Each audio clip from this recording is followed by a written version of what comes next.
Bueno, mi nombre es Andrés Sánchez Bodas, estoy en este momento en Lima, Perú. Hemos culminado un primer seminario de formación introductorio sobre el enfoque de Carl Rogers. Quiero decir primero que me sentí muy bien acogido por el grupo de APAEL que me convocó y bueno, me sentí muy cómodo, ¿no? Y en este reportaje se me ha preguntado quién soy. Bueno, soy un psicólogo argentino que se recibió hace 40 años en la Universidad Nacional de Buenos Aires. Me recibí como un psicólogo clásico de la República Argentina en ese momento, que seguíamos el pensamiento de Freud y de Melanie Klein. Trabajé varios años dentro de ese modelo, pero como en algún lugar de mi alma o de mi psiquis o de mi interioridad, como lo queremos llamar, había aprendido una idea gracias a un tío mío que me había prestado un libro cuando tenía 15 años yo, que fue El ser y la nada de Sartre. Había en mí algo así como, que después descubrí que es el pensamiento existencial. Y yo sentía que dentro de Melanie Klein eso no me cerraba, pero era lo que sabía hacer, entonces trabajaba de eso. Hasta que las cosas de la vida, me entero de que alguien que venía de Europa traía el pensamiento de alguien llamado Carl Rogers, había estudiado eso en la Sorbonne, en París, en el Institut Catholique de París. Un colega mío me dice, yo sé que a vos te interesan esas cosas raras, porque en ese momento era algo raro, y fui a verlo a Manuel Artiles, que volvía de ese viaje, de haber estudiado, y realmente me interesó mucho el pensamiento de Rogers, y decidí hacer un proceso de cambio, de transformación. Me formé en ese pensamiento con un grupo pequeño de colegas y lentamente fui pasando del psicoanálisis al enfoque rogeriano. Paralelamente, como no estaba del todo convencido todavía en ese momento de la validez o de la eficacia o eficiencia de este modelo, simplemente me gustaba. Me gustaba porque daba cuenta del concepto de persona, daba cuenta de un modelo más filosófico, no tanto de un modelo médico como es el modelo psicoanalítico. Daba cuenta de una forma de entender y de escuchar a la gente más como personas que como pacientes.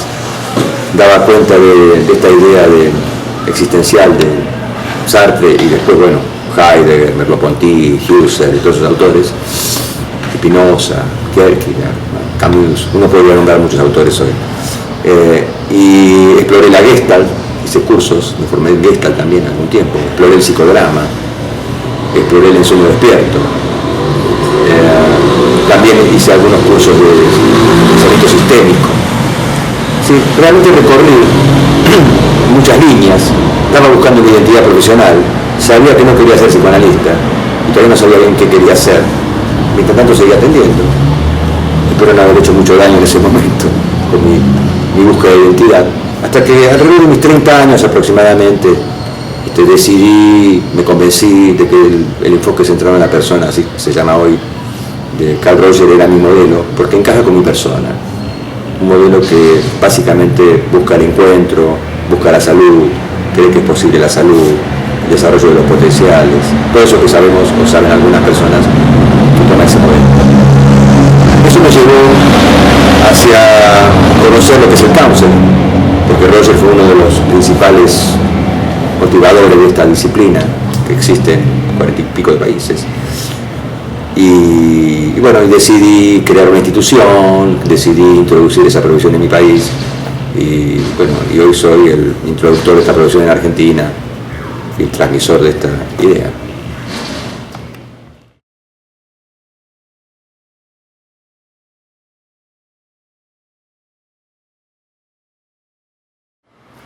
Bueno, Carl Rogers fue, y digo fue porque nació en 1905 y murió en 1987,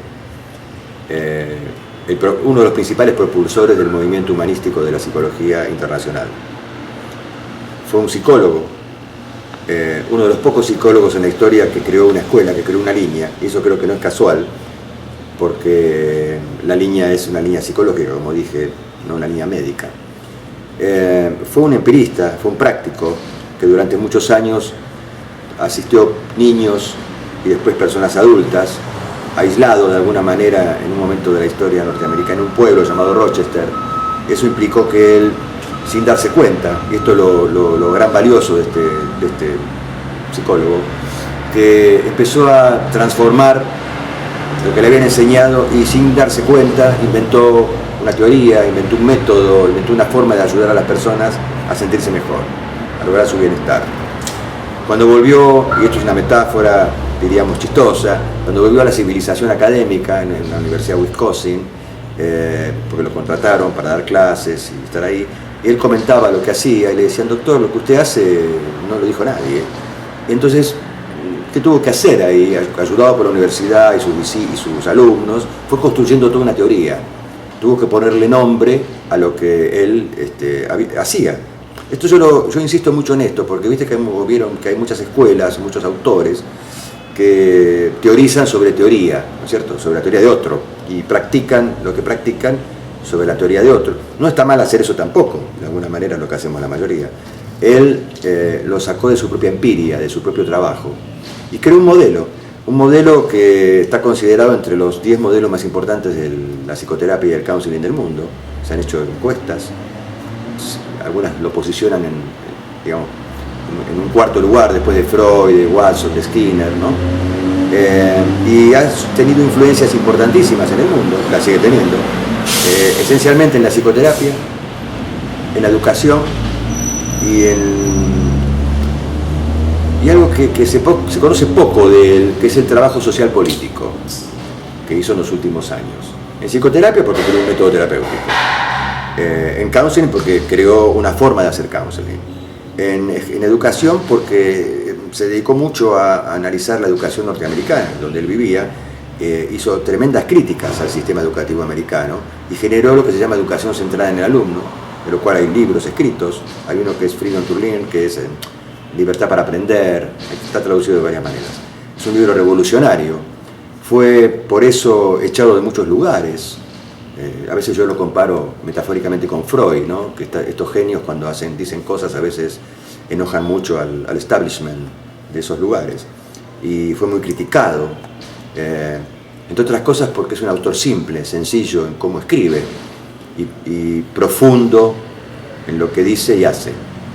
Y en la última etapa de Rogers, él decidió no ser más un terapeuta.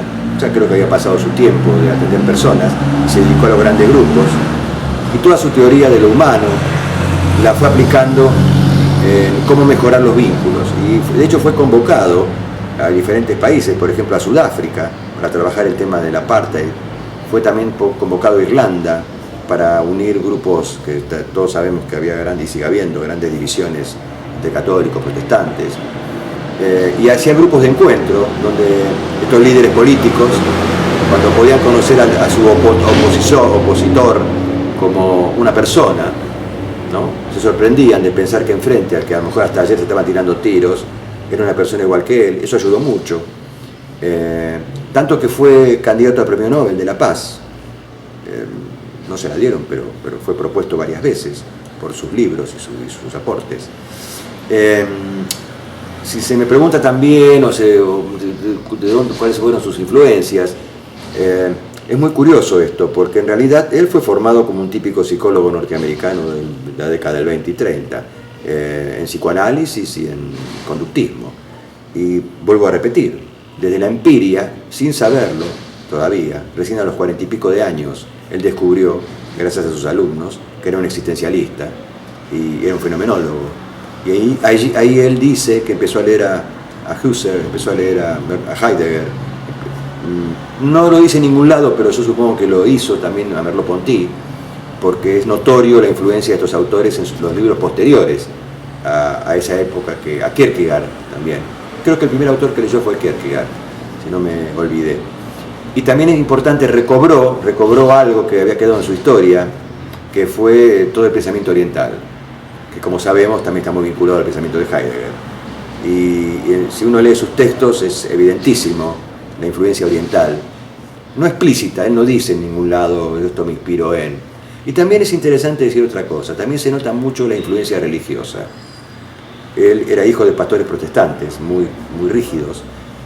Como tuvo grandes dificultades con el padre cuando elige ser psicólogo y no pastor, que parece su designio familiar, él se peleó y tuvo muchos años distanciado de su familia. Inclusive llegó a decir que era ateo en algún momento, o agnóstico. En realidad estaba enojado con el padre y alejado de la rigidez de la iglesia, en ese caso protestante. Pero en los últimos años, el último libro de él, antes de morirse, El camino del ser, A Way of Being en inglés, él habla de la trascendencia, se pregunta sobre Dios, se pregunta acerca de si eso es posible, ¿no? Bueno, eso sería una pequeña síntesis. Entonces, en realidad no tuvo influencias, es interesante decir esto, no tuvo influencias directas del existencialismo, fue un existencial sin saberlo. Después sí, se ocupó de estudiarlo, ¿se entiende? Los que somos seguidores de este autor, nos entramamos con él en función de que buscamos el pensamiento existencial, el pensamiento fenomenológico y el método, porque creemos que esa es la mejor manera de ayudar a las personas. No tuve posibilidades, lamentablemente, de conocerlo personalmente a Rogers, por una circunstancia que la comento. Cuando decido poner la carrera de counseling, que después puedo explicar de qué se trata, le escribo a Rogers. Esto fue en el año 1985, 1986, cuando inicio este proyecto, y él me responde y me apoya, y tengo varias cartas de él. Y cuando, la instalo la carrera, que es en el año 1987, le escribo a Rogers diciéndole, bueno, doctor, me gustaría que usted pudiera venir a Argentina y, establecer un vínculo. Y no me responde las cartas, y me entero, meses después, en esa época no había mails, no había internet, eran cartas, que había fallecido en el mes de febrero de ese mismo año. Así que no tuve la posibilidad de conocerlo directamente. Sí, a través de ser quien soy hoy en el modelo rogeriano, que de alguna manera podríamos decir que soy uno de los representantes latinoamericanos de este modelo. Me he vinculado casi todas las grandes figuras del enfoque norteamericanos, brasileros, ingleses, rusos, porque he participado de muchísimos congresos y encuentros de este modelo. Así que de hecho hay una red donde estamos en permanente contacto con todos los creadores en diferentes países del mundo.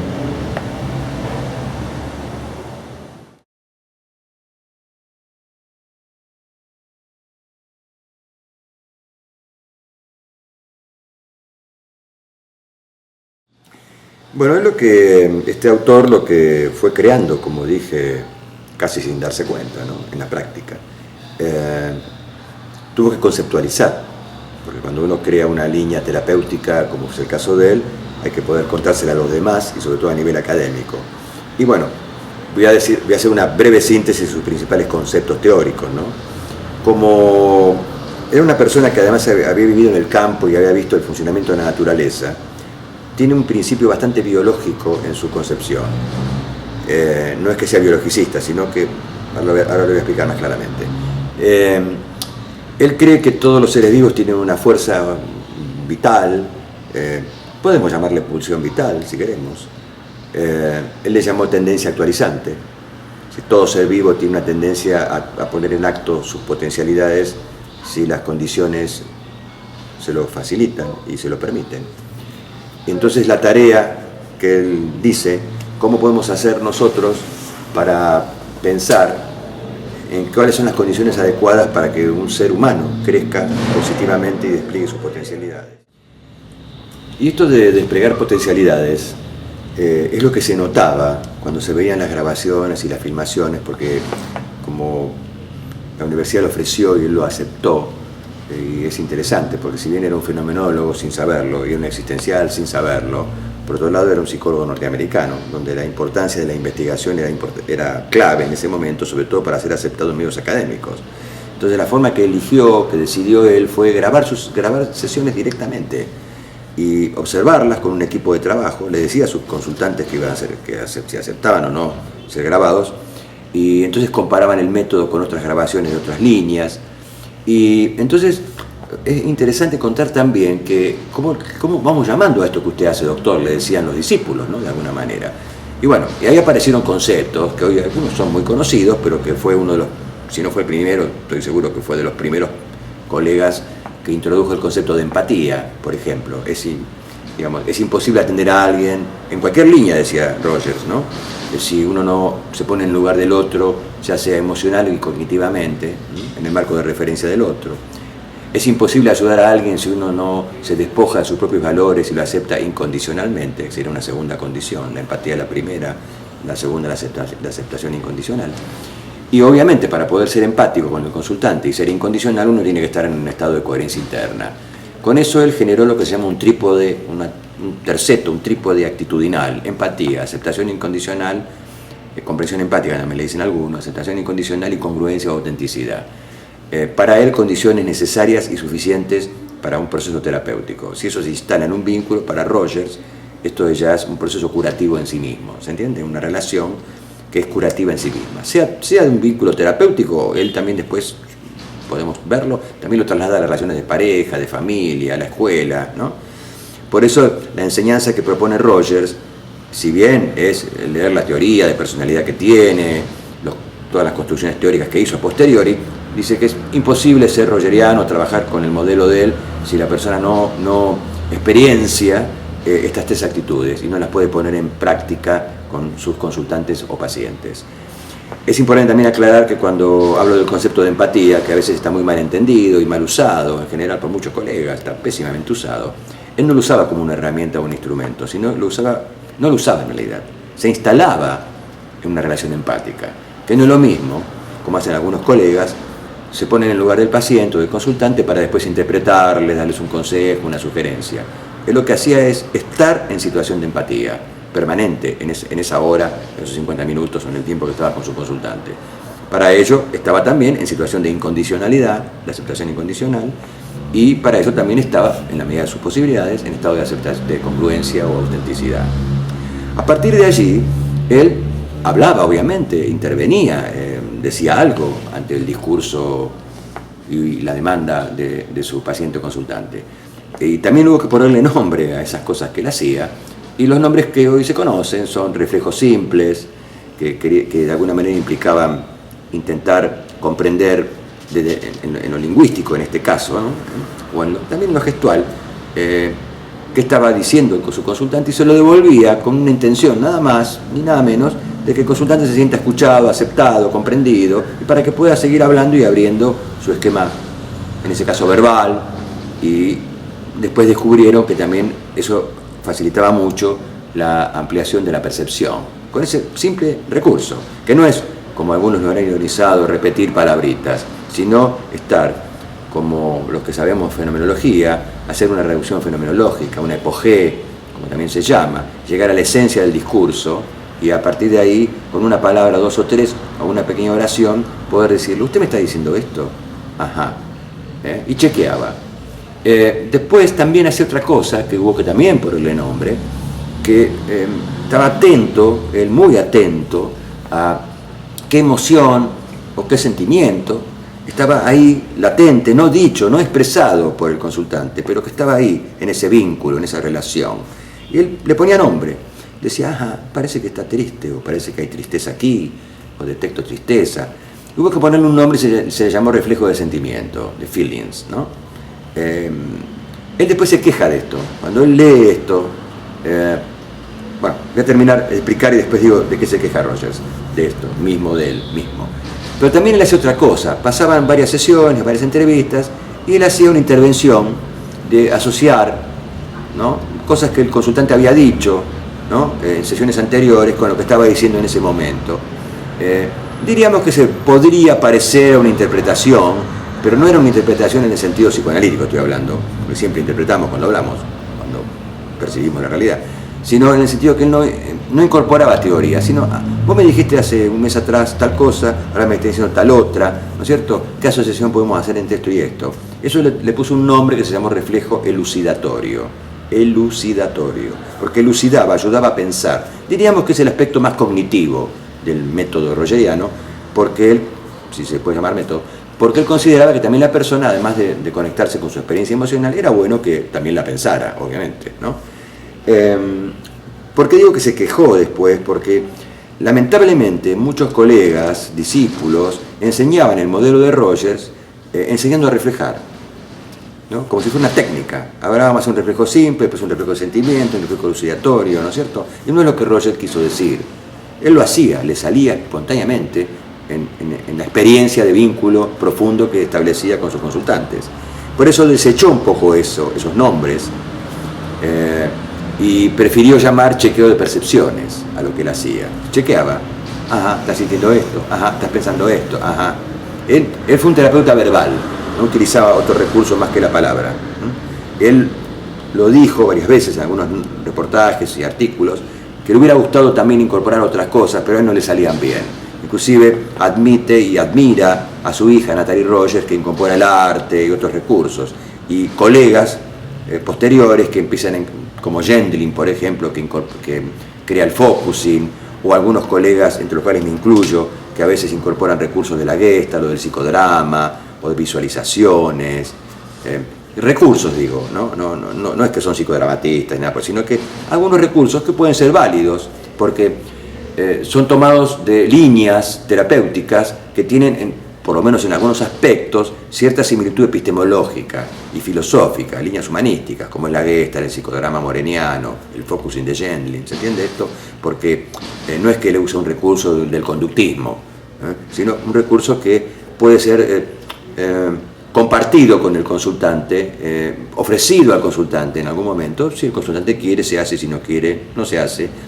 Y acá es importante aclarar que cualquier intervención que hace alguien que sigue esta línea, y si el consultante no la acepta, no es considerado una represión, una negación, una defensa, sino que, bueno, seguiremos explorando. Esto es la idea que él plantea. Porque tiene un concepto más de base aún, que es el concepto de no directividad, que fue el primer nombre que le puso a su modelo, psicoterapia no directiva. Se lo puso como contraposición al conductismo de ese momento y al psicoanálisis del yo del momento que él escribía, y después tuvo que revisarlo porque era una manera de definir su modelo desde lo que no hacía, ¿se entiende? No dirigía.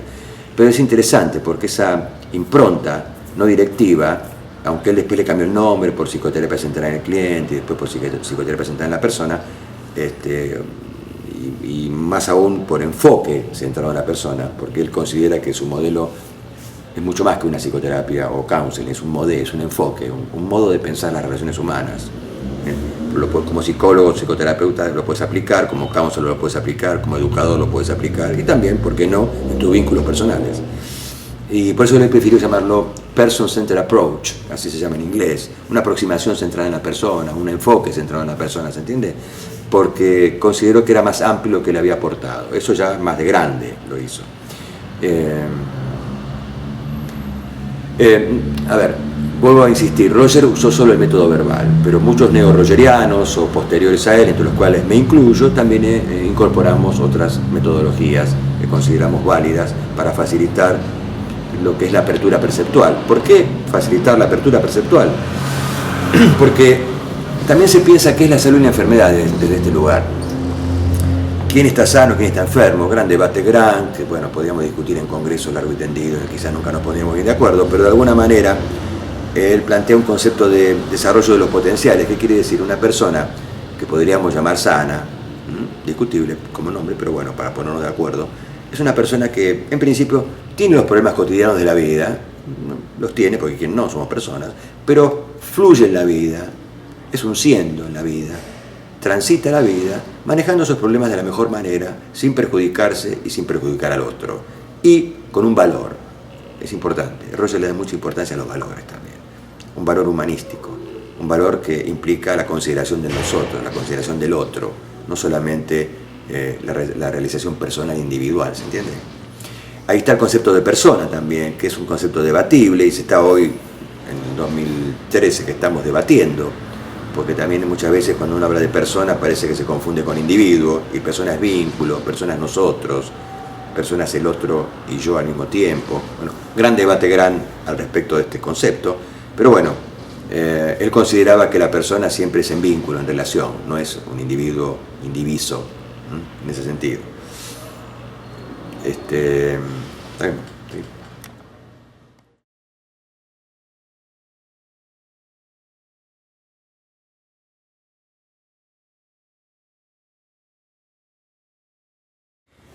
Cuando se siguió explorando lo que Roger hacía en estas investigaciones, que ya tienen como 70 años, no sé, estas investigaciones, se descubrió que los procesos que Roger coordinaba tenían etapas, tenían momentos, no solamente había un método terapéutico, que como dije, podríamos llamarlo fenomenológico existencial, sino que también las personas que eran asistidas de esta manera vincular, pasaban por momentos, describían su problemática. Se llama, yo le puse un nombre a esto para poder, una regla mnemotécnica, se le llama proceso David, en lugar, como David pero sin la D. La D es de descripción, la A es de análisis, la B corta de valoración y la I es de integración. ¿Qué quiere decir? Un proceso terapéutico completo para Rogers tiene que pasar por estas 4 etapas, donde el consultante describe lo que le pasa, lo analiza, no en el sentido psicoanalítico, sino lo revisa, lo reestructura, lo revaloriza. ¿Qué quiere decir?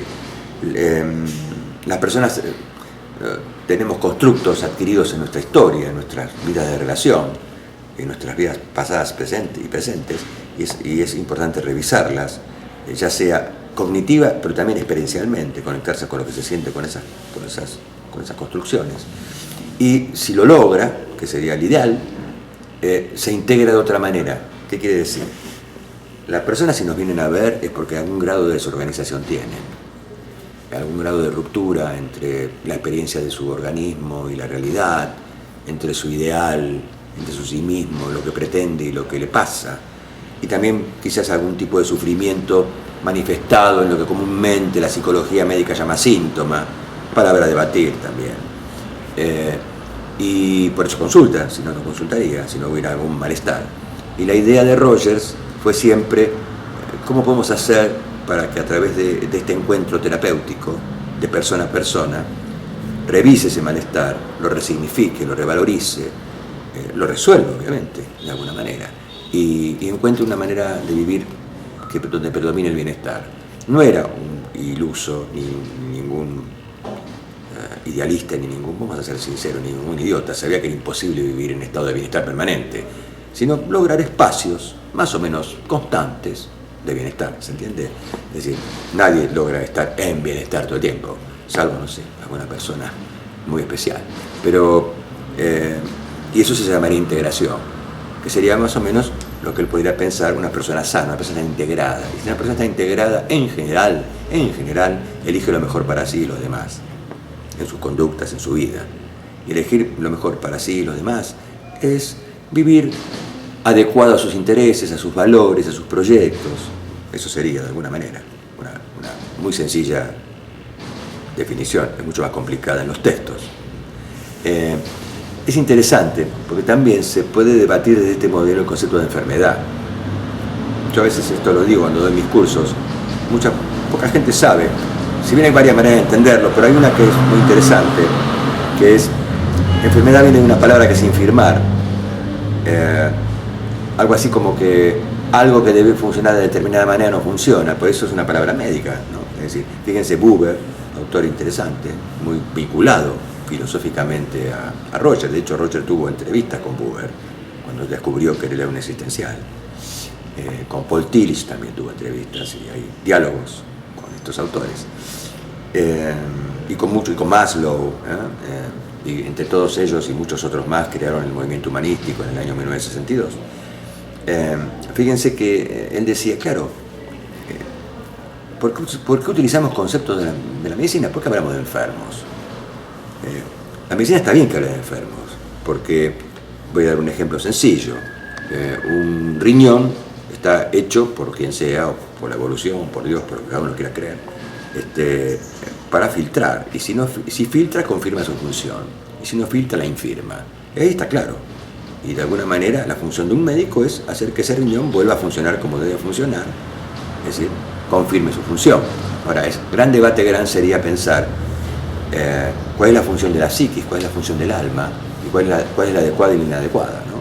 Por eso yo, en el curso que acabo de dar aquí en Perú, dije que hoy día se está diciendo que hay 1 o 2 enfermedades psíquicas, el resto son comunes a la especie humana, la depresión y la fobia.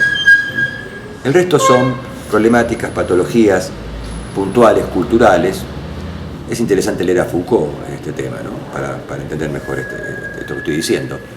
Lo que hoy es una patología, a lo mejor antes no lo fue, y antes hubo cuestiones que se consideraban patologías, hoy no lo son. No niega las patologías mentales graves, la psicosis, la esquizofrenia, eso obviamente existe. Lo que sí considera es que como método es muy bueno para un profesional de esta línea no tener un psicodiagnóstico previo, no tener un diagnóstico. A veces se me pregunta a mí, ¿usted atiende sin diagnóstico? Sí, no tengo la menor idea de lo que tienen mis consultantes a nivel de la concepción diagnóstica. Obviamente sé hacer un diagnóstico, si me lo pide una obra social, un prepago, lo escribo, lo sé hacer, pero ahí me baso, sí, en eso sería un ortodoxo. Yo no soy un ortodoxo rogeriano, pero ahí sí sería un ortodoxo rogeriano. De hecho, a veces me han venido consultantes con un psicodiagnóstico, no lo leo, no me interesa saberlo. Cuando me derivan o derivo, no me interesa saber el diagnóstico que tiene, salvo que sea algo muy, muy grave. Entonces ahí uno tiene que tomar prevenciones, pero eso estamos hablando ahí de personas con unas patologías muy severas, riesgosas, de alguna manera. Pero fíjense, Roger investigaba, tomar un Roger, cuando la persona empezaba su proceso, lo cerraba en un sobre, lo guardaba, no lo leía tampoco el paciente ni el consultante. Poco tiempo después hacía otro Roger, y al fin del proceso hacía un tercer Roger, por ejemplo. Y ahí los abría y los leía en conjunto con el consultante. Y es interesante, en algunos casos notaban similitudes, en otros no. Y lo que sí se dio cuenta es que si él hubiera estado influido por la primera lectura del psicodiagnóstico, quizás hubiera hecho otra cosa de la que hizo. Hubiera utilizado otro método, porque hubiera estado atento a lo que el psicodiagnóstico le marcaba que había que hacer, ¿se entiende? Se puede discutir esto, pero nosotros decidimos no trabajar con categorías nosográficas, no estigmatizar en ese sentido. A ver, voy a dar un ejemplo, que a veces se toma mal esto. Casi todas las problemáticas humanas devienen de emociones básicas. Por ejemplo, lo que se llama fobia deviene del miedo, lo que se llama depresión deviene de la tristeza, lo que se llama histeria deviene de la seducción, lo que se llama neurosis obsesiva, estoy dando ejemplos sueltos, deviene de la necesidad de orden, lo que se llama manía deviene de la alegría, y lo que se llama estados maníaco-depresivos o bipolares deviene de la alegría y la tristeza, que van y vienen, ¿se entiende lo que digo? Son niveles. Esto se estudia poco, que hay una emoción básica atrás de cualquiera de estas cuestiones que se le ha puesto un nombre. Alguien que está deprimido no está triste. Parece una tontera, como lo digo, pero si está triste, ¿por qué alguien está triste? Porque algo perdió. La tristeza tiene que ver con una pérdida, real o imaginaria. Entonces trabajemos la pérdida, no la depresión. Por supuesto, si está deprimido, con depresión hay que medicarlo, estoy de acuerdo con eso. Pero si tiene miedo, si tiene fobia, como le llaman algunos colegas, en realidad yo digo, tiene mucho miedo. La fobia en realidad es el miedo a una sola cosa, ¿no? Es porque hay una sensación de amenaza, real o imaginaria, ¿no? ¿Se entiende? Es una manera sencilla de explicar. Y si uno agarrara el DSM-4 y leyera patología o trastorno por trastorno, vería que atrás de cada uno de ellos hay una emoción de base que se está manifestando de alguna manera. Eso sería la idea de salud y enfermedad, muy simplemente dicha.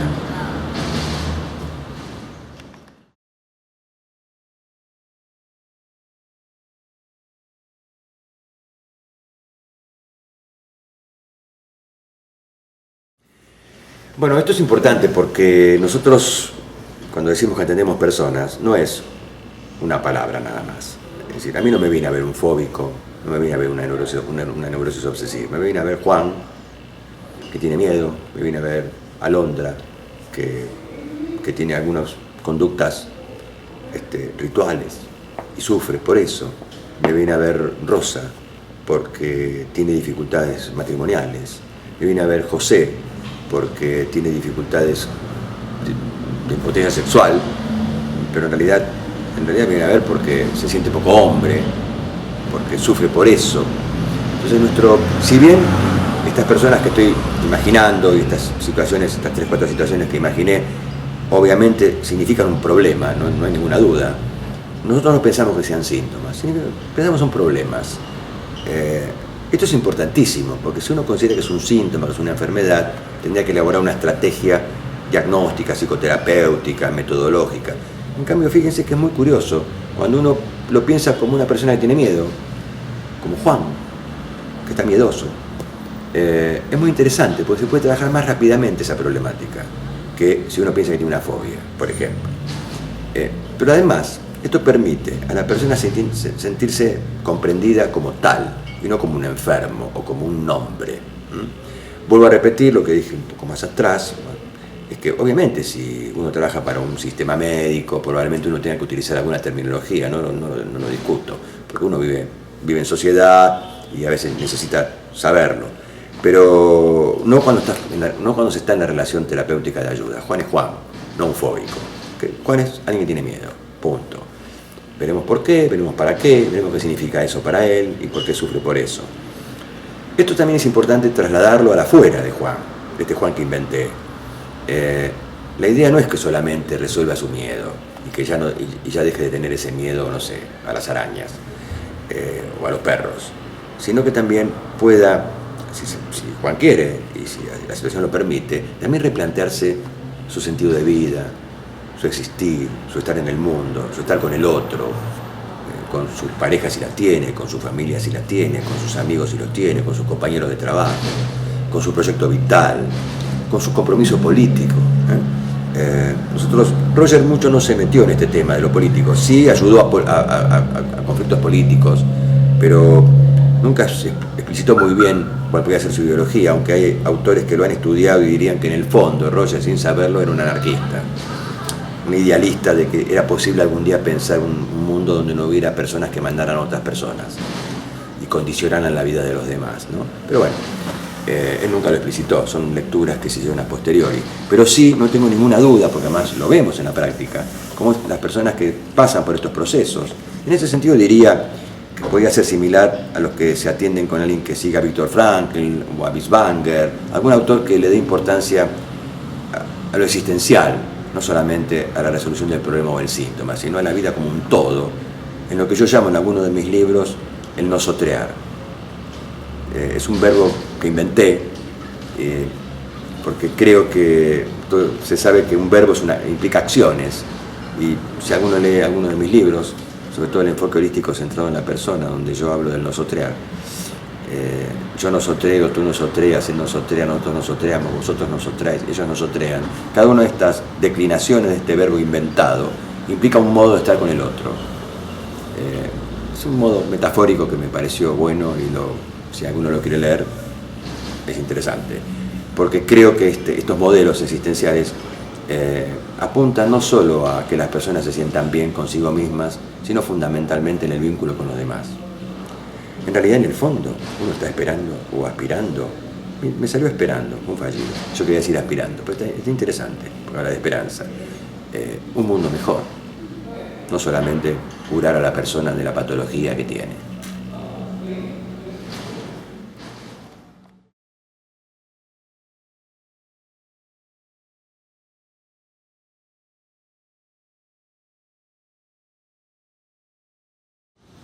Bueno, es evidente que esto es un modelo terapéutico, por consiguiente tiene muchos años de existencia y tiene muchos años de investigación. Puedo decir sinceramente, porque también nosotros hemos investigado ese modelo en mi país, en Argentina, hemos hecho una investigación con 375 consultantes y ha demostrado su eficiencia y eficacia en la mayoría de las problemáticas humanas.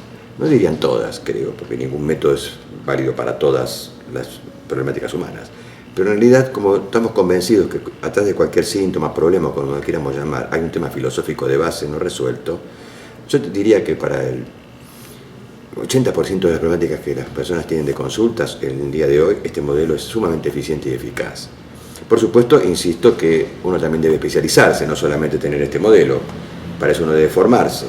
Es decir, si alguien es un psicólogo o un counselor, ahora voy a explicar rápidamente la diferencia, y quiere atender adictos, además tendrá que especializarse en adicciones, no solamente tener el modelo de Roger o el modelo de Frankl o el modelo que sea, sino ver cómo eso se aplica con adictos, o en pareja y familia, o en sexualidad, o en trastornos de alimentación, no sé, o en las problemáticas que hay algunas específicas, ¿no es cierto? Esto yo insisto porque a veces hay gente que es muy poco, no sé cómo decirlo, poco seria, poco ética, y no se especializa y atiende cualquier cosa, ¿no es cierto? Es decir, que además de formarse en una formación específica como psicoterapeuta, un psicólogo o un psiquiatra, haciendo un curso de posgrado que aproximadamente duran 2 años, ese es el proyecto que traemos acá a Lima, Perú, por seminarios intensivos, ¿no? Que no solo implican la lectura del método, sino también experienciarlo con ejercicios, con roleplaying, con trabajos corporales, de inclusión del focusing, bueno, de recursos metodológicos, sino también si se va a dedicar a alguna especificidad, bueno, además especializarse en eso, ¿no? Y por otra parte está el counseling, profesión, disciplina que tiene también muchos años en el mundo. En Argentina hace 25 años que lo incorporamos.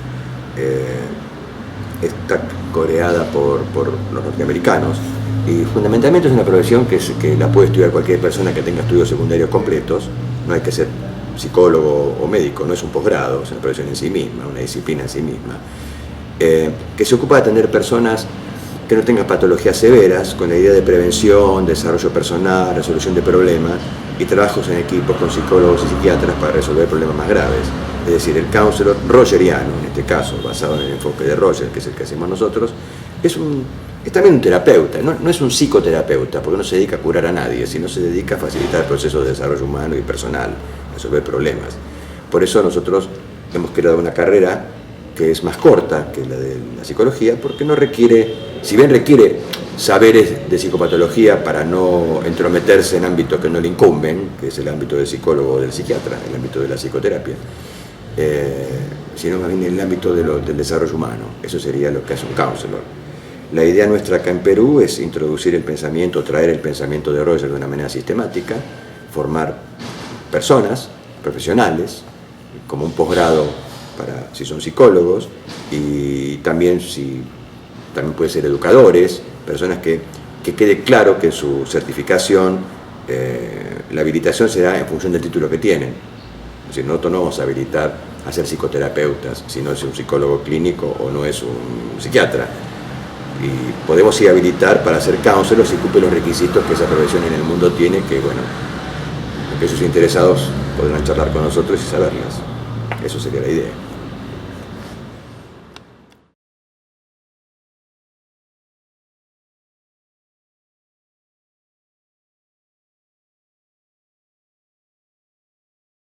Bueno, esta formación obviamente es ampliada, que quiere decir, nosotros coincidimos con APAEL en el sentido que estamos abiertos. ¿Por qué? Porque consideramos que los aportes de este autor no solamente es para las personas que están convencidas de este autor, sino que pueden venir gestálticos, sistémicos, psicoanalíticos, coach, gente que hace coach, educadores, insisto, porque es una formación que puede facilitar mucho para algunos decidir ser un terapeuta basado en este enfoque y para otros enriquecer el propio enfoque que tienen, sobre todo en lo vincular, en lo relacional, porque a veces, por lo menos yo puedo decir lo que observo en mi país, hay gente que sabe mucho Gestalt, sabe mucho psicoanálisis, pero no establece vínculos sanantes. Lo fundamental de Roger, si puedo sintetizarlo como una especie de frase final, es la posibilidad de establecer vínculos sanantes. Y no en el sentido New Age, que a veces se utiliza de eso, sino en el sentido científico. Está comprobado científicamente que si uno sigue las líneas básicas de este modelo, las personas tienden a sanar y sanan por el vínculo. Ahora, cada uno dice esto y parecería, bueno, lo importante es la relación, sí, lo importante es la relación, pero hay que trabajarla y profundizarla. Por eso yo, digamos, tengo muchos en mi institución, vienen gente de otras líneas a aprenderla. A veces se cambian de línea y le hago un chiste y vamos con esto, pero a veces no es necesario, hasta pueden seguir sosteniendo su propio modelo, y hay gestaltistas que han incorporado este modelo y es otro tipo de gestalt el que practican. Sistémicos que han incorporado este modelo, es otro tipo de sistémico que practican. ¿Okay? Entonces, bueno, los esperamos. Esa es la idea.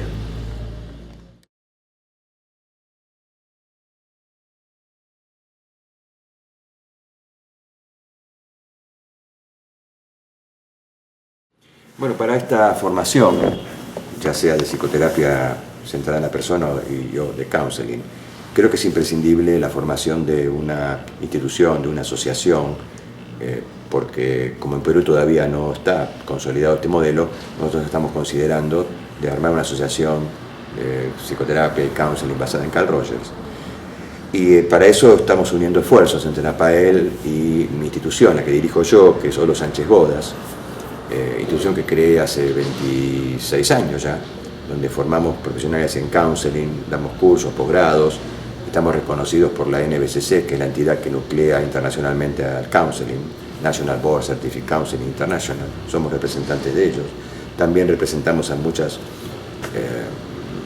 líneas de otros países en el sentido de que organizamos congresos, eventos, donde intentamos integrar modelos. Nosotros no pensamos en la ortodoxia rogeriana, sino que creemos en Roger, pero también consideramos que se puede integrar con Viktor Frankl, se puede integrar con las líneas existenciales en general. De hecho, está nuestra idea de participar del Congreso Existencial que va a ser en el 2015 en Londres.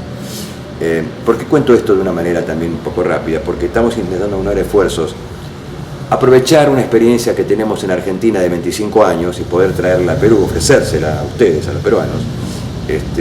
Pero para eso es importante que se formen, y para eso es importante la organización de la asociación. Y la idea es que hacer un curso, una formación que implique encuentros bimensuales y cada 2 meses. Vamos a comenzar en el mes de mayo. Oportunamente, seguramente se le informará exactamente el día, probablemente sea el tercer sábado de mayo o el tercer fin de semana de mayo. Y a partir de allí, bueno, durante 2 años, cada 2 meses, nos veremos trabajando lo teórico, lo experiencial y lo práctico clínico, con casos. Si alguno de los presentes o cursantes está atendiendo, podemos también facilitar supervisión para ayudarlos a aprender.